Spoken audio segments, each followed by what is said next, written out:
Demak, keyingi mavzuyimiz yorug'likning dispersiyasi deb nomlanadi. Dispersiya so'zining ma'nosi o'zi sochilish degan ma'noni bildiradi aslida. 1672-yilda Newton bitta tajriba o'tkazadi. Oq yorug'likni shisha prizmadan o'tkazadi. Shisha prizmadan o'tkazganda o'sha 17-asrda 1672-yilda bir chiroyli bir manzarani ko'radiki, oq yorug'lik spektrlarga, ya'ni ranglarga ajralishini kuzatadi. Xo'p, mana shu yerdan dispersiya so'zi, ya'ni dispersiya qonuni boshlanadi, kashf qilinadi. Xo'sh, dispersiya deb buni turlicha nimalari bor. Oq yorug'likni shisha prizmadan o'tganda ekranga qarasa, nurlar kamalak ranglari kabi spektrlarga ajraldi. Bu spektrlar qizildan boshlanadi. Qizil, zarg'aldoq, sariq, yashil, havo rang, ko'k va binafsha nurlarga aniq yaqqol bor. Yana bu tutash spektrda bir-biriga qo'shilib ketgan. Qizil, keyin zarg'aldoq, sariq ketadi shunday. Yashil, havo rang, ko'k, binafsha bo'lib, mana shu tajribadan keyin savol tug'iladiki, nimaga oq yorug'lik shisha prizmadan o'tgandan keyin spektrlarga ajraldi degan savol tug'iladi. Shunda buni nimaga o'xshatsa bo'ladi? Men bitta misol keltiraman sizlarga. Masalan, 5 xil rusumdagi yangi avtomobil bo'lsin. Bittasi Lacetti, Cobalt, masalan, BYD, Chazormi qaysi, yana qaysi, Zikr mashinasi va Tesla masalan. 5 ta yangi avtomobil. Captiva ham bor, faraz qilaylik. 5talasini ham speedometriga maksimal tezlik faraz qilaylik 220 deb yozilgan. Speedometri bor-ku ko'rsatadigan. 5talasini ideal keng tekis yo'lga, asfaltga bossangiz agar, gazni oxirigacha bossangiz, barcha mashinalar 220 maksimalni ko'rsatganmi, 220 bilan yuradi. Benzini ham aytganda ideal bo'lsa, hamma joy ideal bo'lsa, bir xil o'sha maksimal tezligi qancha bo'lsa, o'sha tezlikka erishadi.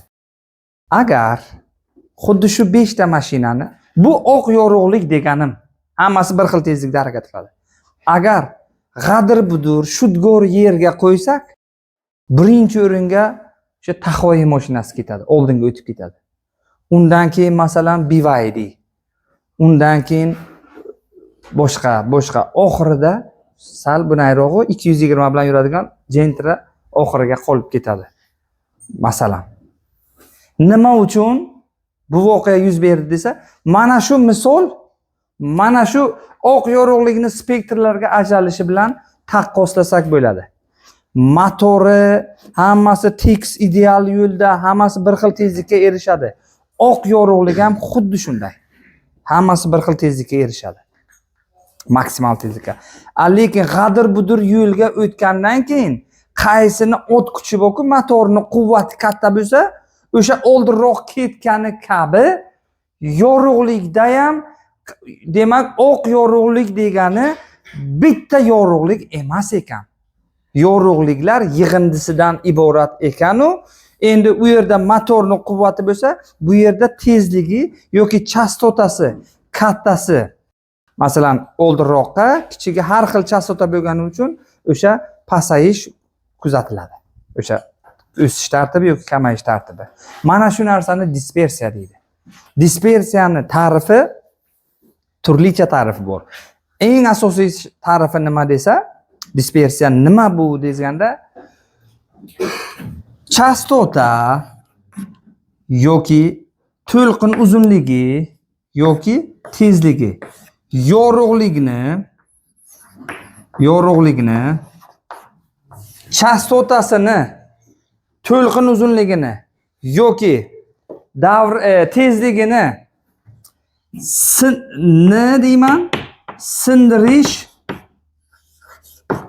sindirish ko'rsatkichiga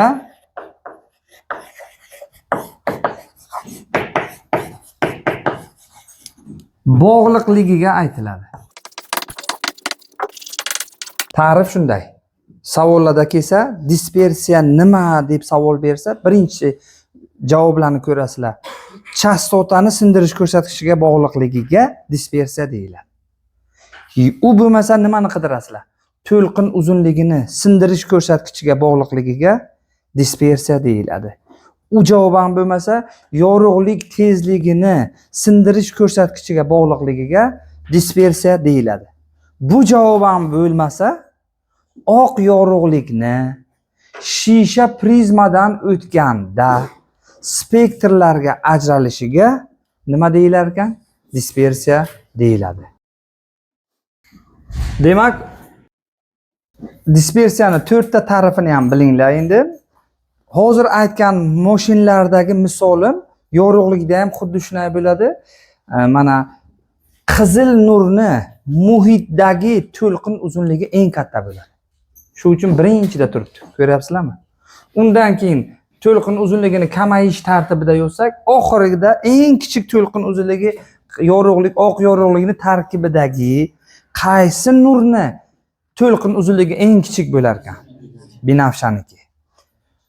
Tezliklar ham xuddi shunday, chunki V barobar lambda nu edi, ha? Chastotalar teskarisi. Chastotasi eng kichik qizil bo'lgani uchun qizil birinchiga turibdi. Endi savollarda ko'p keladi-da, shisha prizmadan oq yorug'lik o'tganda deydi, qaysi biri eng ko'p og'adi deydi masalan. Eng ko'p og'adigani qaysi bo'ladi? Binafsha bo'ladi. Ha? Eng kam qaysi og'adi desa, qizil bo'ladi. Va hokazo. Yana endi bu masalalarda bu yoqda to'lqin optikasi masalalar mavzularida bu. O'li men farqini keyin kvant fizikasidan oldin o'taman, fotoeffektdan oldin. Masalalarda ko'p keladiki, monoxromatik so'zi ko'p ishlatiladi. Monoxromatik nurlar nima desa, to'lqin uzunligi bir xil bo'lgan nurlarga monoxromatik nurlar deyiladi. Buni ham yozib oling. Agar Newton tajribasida bitta yig'uvchi linza qo'ysak, hamma yorug'lik qaytib yig'ilgan paytda yana oq yorug'lik bo'ladi. Oq yorug'lik shisha prizmadan o'tganda spektrlarga ajraldimi? Ularni hammasini yig'sak, yana qaytib nima bo'lar ekan? Oq yorug'lik bo'ladi. Tushundingizlarmi? Vakuumda barcha yorug'likni tezligi 3.8, ha? Barcha parametrlari bir xil. Lekin muhitga o'tgandan so'ng to'lqin uzunligi ham, tezligi ham, chastotasi ham nima bo'lar ekan? Har xil bo'ladi. Tushunarli? Mana shu hodisaga o'zi dispersiya deyiladi. Dispersiya o'zi hodisa bu. To'lqin uzunligini sindirish ko'rsatkichiga bog'liqligiga dispersiya deyiladi. Chastotani sindirish ko'rsatkichiga bog'liqligiga dispersiya deyiladi. Tezlikni sindirish ko'rsatkichiga dispersiya hodisasi deyiladi. Oq yorug'likni shisha prizmadan o'tganda dispersiya hodisasi deyiladi. Xohlagan bitta javob keladi, barcha javoblari to'g'ri. Tushundingizlar? Endi dispersiya mavzusida yana bir narsani bilishingiz kerak. Biz dunyoni qanday ko'ramiz masalan? Masalan, mana shu gul. Nima uchun uni yashil ko'ryapmiz degan savol tug'iladi. Bunga sabab nima desa, bunga o'zi oq yorug'lik tushadi. Gulni tarkibidagi modda shunaqa moddaki, oq yorug'lik tarkibidagi barcha nurni o'ziga yutib, yashilni qaytaradi. Shu uchun biz uni nima deb ko'ramiz? Yashil ko'ramiz. Mana bu meni kiyimim nima uchun ko'k ko'rinadi sizlarga? Nima uchun ko'k ko'rinyapti? Oq yorug'lik tushyapti. Bu jenferni, o'sha materialni, bu kiyimni materiali xususiyati shundayki, barcha nurni yutib, faqat ko'k nurni sizga qaytaradi. Tushundingizlar? Mana shu narsaga e'tibor beringki, dunyoni qanday ko'ramiz desa, o'sha qanaqa rangda ko'ryapsan, u o'sha rangni bizga qaytaryapti. Bizning ko'zimizga o'sha rang ajratish retseptorlari faqat o'sha nurni qabul qilyapti. Shu uchun ham biz o'sha rangda ko'ryapmiz olamni. Tushunyapsizlar? Yana keyin mana bu spektrlar o'zi aniq 7 tami degan savol tug'iladi-da. Yo'q. Bu yerda cheksiz nurlar bor. Qo'shilib ketgan qizil sal kamayib, pasayib ketadi-yu, zarg'aldoq kuchayib ketadi. Keyin zarg'aldoq bo'ladi. Yana keyin sariq bo'ladi. Qo'shilib ketadi ranglar. Va kamalakning ranglari ham xuddi shunaqa spektrda bo'ladi. Kamalakni ko'rsangiz, o'sha aylanasini birinchi qavati qizil, oxirgisi binafsha bo'ladi. Ana shunaqa ranglar ketma-ketligi shunday bo'ladi. Chunki kamalak ham dispersiya aslida. Nima uchun kamalak dispersiya desa, kamalak odatda yomg'irdan keyin chiqadimi? Yomg'ir yoqqandan keyin suv tomchilari shisha prizma vazifasini bajaradi. Va oq yorug'lik shisha prizmadan o'tdi-ku. U yerda endi yomg'ir tomchilaridan hosil bo'lgan prizmaga o'xshagan narsadan o'tib, muhitdan o'tib, spektrlarga ajraladi va spektrlar xuddi shunday eng kichik chastotalik qizil bo'lgani uchun birinchi dumalog'ida qizil, oxirida binafsha bo'ladi. Va kamalak yarim aylana ko'rinishida emas. Sizlar fizika o'rganyapsiz, bilib olingki, kamalak to'liq aylana ko'rinishida. Faqat biz uni yarmini ko'ramiz. Samolyotdan turib kamalakni ko'rsangiz, to'liq aylana, ichma-ich aylana, konsentrik aylanalardan iborat. Tushundingizlar? Bu ma'lumotni ham eslab qoling. Yana qizildan boshlanadimi desa, bu yerda yozgan nurlarim faqat bular emas. Bular ko'zga ko'rinadigan nurlar. Ko'zga ko'rinadigan. Qizildan yuqorida infraqizil nur bor. Uni biz ko'rmaymiz. Infraqizil nur qayerda ishlatiladi desa, durbinlari bor, kechqurun ko'radigan. Infraqizil nurlar qorong'ulikda ham ko'rish imkoniyatini beradi bizga. Infra so'zi yuqorida degani. Infraqizil desa nima degani aslida? Qizildan yuqorida. Nima uchun men bu yerda infraqizilni yozmaganman? Bu yerda qanaqa nurlarni yozganman? Ko'zga ko'rinadigan nurlar. Binafshadan pastda ultra binafsha nurlar bor. Ultra binafsha degani binafshadan pastda degani. Tushundingizlarmi? Ha?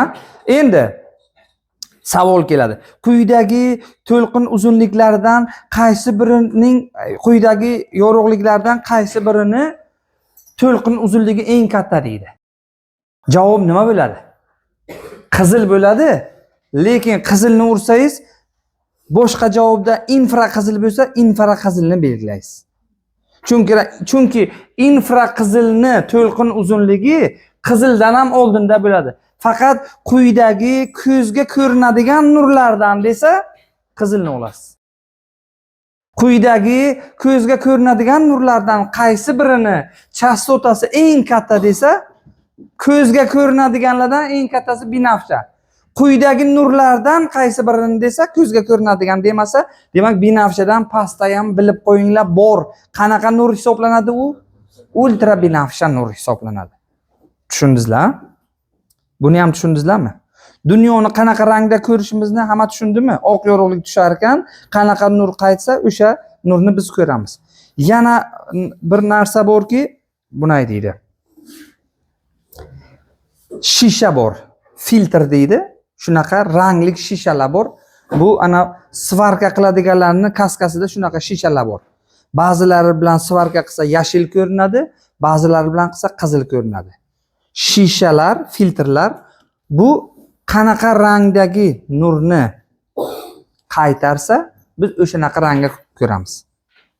Masalan, oq yorug'likka sariq shisha bilan qarasak, oq yorug'lik nima qanaqa rangda ko'rinadi?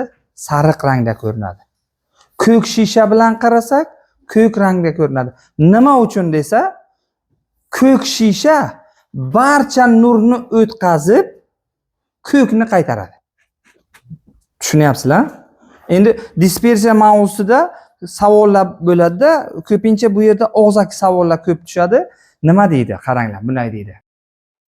Qizil yozuvga sariq shisha bilan qarasak, qanday ko'rinadi deydi.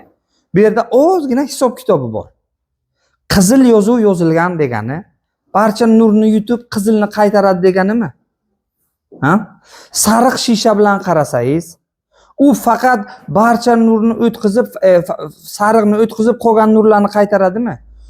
Sariq shisha bilan qarayapsiz, qizil nur kelyapti, sariq uni qaytaradi, faqat sariqni o'tkazadi. Biz sariqni ko'ramiz-ku. Shu uchun ham qanaqa rangda ko'rinadi yozuv? Qora. Tushundingizlarmi? Qizil yozuv bilan yozilgan yozuvga sariq shisha bilan qarasak, bizga qora ko'rinadi. Biz sizga aytayotgan sariq shisha deganim sariq ochki emas u. U sariq filtr, filtr shisha u degani sariqni o'tkazib qolgan nurni qaytaradi degani. Yana savol beradi. Masalan, yashil shisha bilan ko'k yozuvga qarasak qanaqa ko'rinadi? Qora ko'rinadi. Yashil shisha faqat yashilni o'tkazib qolganini qaytaradi. Ko'k yozuv faqat ko'kni qaytarib qolganini yutadi. To'g'rimi? Hisob kitob qilyapsizlarmi? Demak, albatta ikki xil bo'lgandan keyin nima bo'lar ekan? Qora ko'rinadi. Oq yorug'likka ko'k shisha bilan qarasak desa endi, oq yorug'likning tarkibida hamma nur bor. Ko'k shisha bilan qarasak, ko'k ko'rinadi bizga. Tushundingizlar? Ma'nosini tushundingizlarmi? Mana bu ham dispersiya mavzusini savollariga misol bo'ladi. Hozircha bu juda ham oddiy hodisa bo'lgani uchun bu shu joyda masalan nima qilsak bo'ladi? Bu hodisani fizik ma'nosini tushuntirdim sizlarga-ki, demak, oq yorug'lik degani bu bir nechta nurlar yig'indisidan iborat ekan. Ularni chastotasi, to'lqin uzunligi har xil. Faqat havoda tarqalganda ular bir xil tezlikda tarqaladi, qo'shilib. Muhitga o'tgandan keyin chastotasi, to'lqin uzunligi, tezligi har xil bo'lgani uchun turli xil spektrlarga ajraladi. Doskadagilarni yozib oling.